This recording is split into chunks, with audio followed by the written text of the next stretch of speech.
반갑습니다 여러분, 전파영입니다. 아이폰 하면은 프리미엄 폰의 완전 대명사잖아요.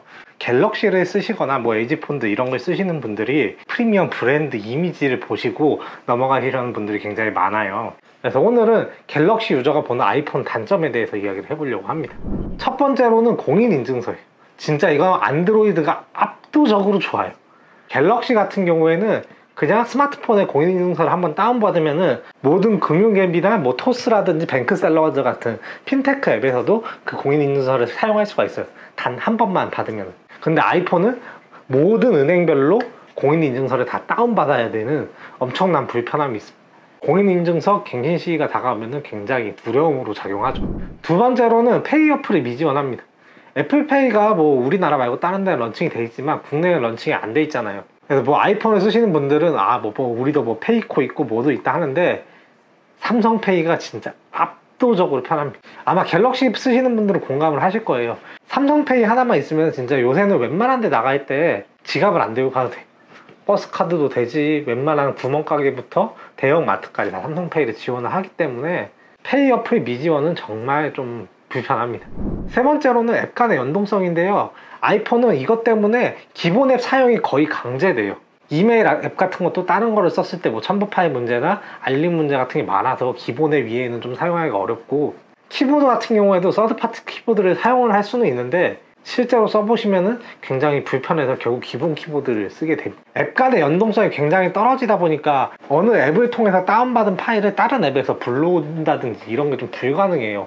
안드로이드에서는 굉장히 당연하게 썼던 그런 기능들이 아이폰에서는 안 된다는 거. 어떻게 보면 보안 측면에서는 굉장히 장점이지만 생산성 측면에서 굉장히 마이너스죠. 네 번째로는 통화 녹음 기능인데요. 예를 들어 직장 상사랑 통화를 했는데 끊고 났는데 내용이 기억이 안 나. 근데 내가 들고 있던 핸드폰이 아이폰이면은 약간 공포로 남죠.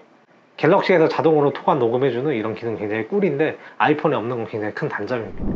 다섯 번째로는 초성 검색 기능인데요. 어떻게 보면 초성 검색을 사용하는 게 약간 틀일 수도 있는데 관리할 연락처가 많아지면 많아질수록 초성 검색이 큰 힘을 발휘하거든요. 여섯 번째로는 스크롤 캡처 기능인데요. 갤럭시에서 당연하게 지원했던 스크롤 캡처 기능이 아이폰에는 없어요. 사파리에서 이제 뭐 스크롤로 저장은 할 수 있어요, PDF로. 근데 갤럭시처럼 쉽게 모든 웹페이지를 저장하기가 조금 어렵죠. 은근히 웹서핑 하다가 스크랩하고 이럴 때 스크롤 캡처 기능이 굉장히 유용하게 썼는데 아이폰에 없는 건 좀 아쉬워요. 그리고 일곱 번째 무게인데요. 아이폰의 무게가 항상 갤럭시보다 어느 정도 항상 무거웠어요.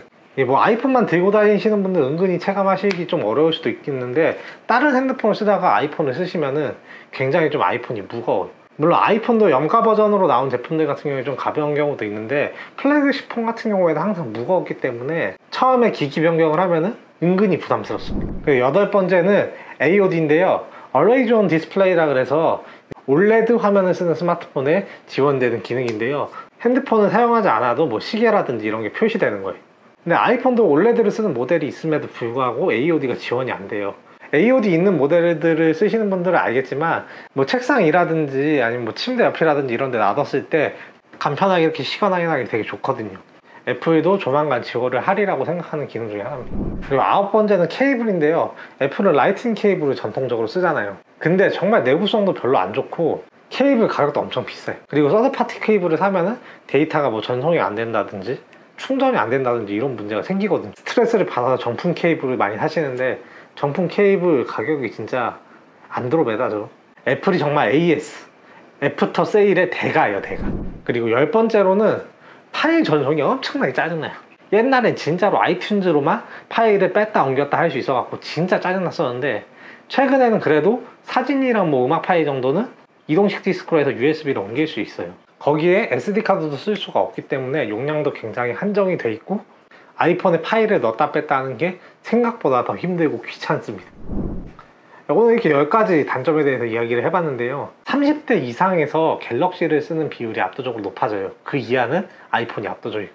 30대 이상이 아이폰이 예쁘고 좋은 걸 모르는 게 아니라 본격적으로 직장을 다니면서 금융생활을 하고 다양한 연락처를 관리하고 그리고 어떤 생산적인 일을 할 때 회사 다니면서 쓰기에는 갤럭시가 아이폰보다 국내에서 쓰기에는 압도적으로 편하다는 거죠.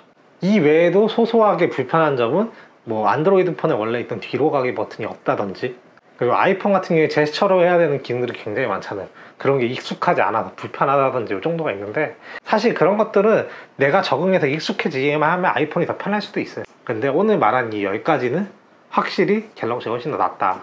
개인적으로는 뭐 1, 20대 여러분들은 당연히 아이폰 강추 드리는데, 어느 정도 내가 금융생활을 하고 직장생활을 하고 하시는 분들은 굳이 갤럭시를 쓰고 계신다면은 아이폰으로 바꾸는 거는 별로 추천드리고 싶지가 않아요. 뭐 기존부터 아이폰 계속 쓰시는 분들은 뭐 이미 적응이 됐을 테니까 크게 상관없을 텐데, 단순히 디자인이라든지 브랜드만 보고 옮기기에는 생각보다 실사용에 불편한 점이 많다. 어쨌든 오늘의 영상이 여기까지고요. 유익하셨다면 구독과 좋아요 부탁드립니다. 감사합니다. 전파들 안녕.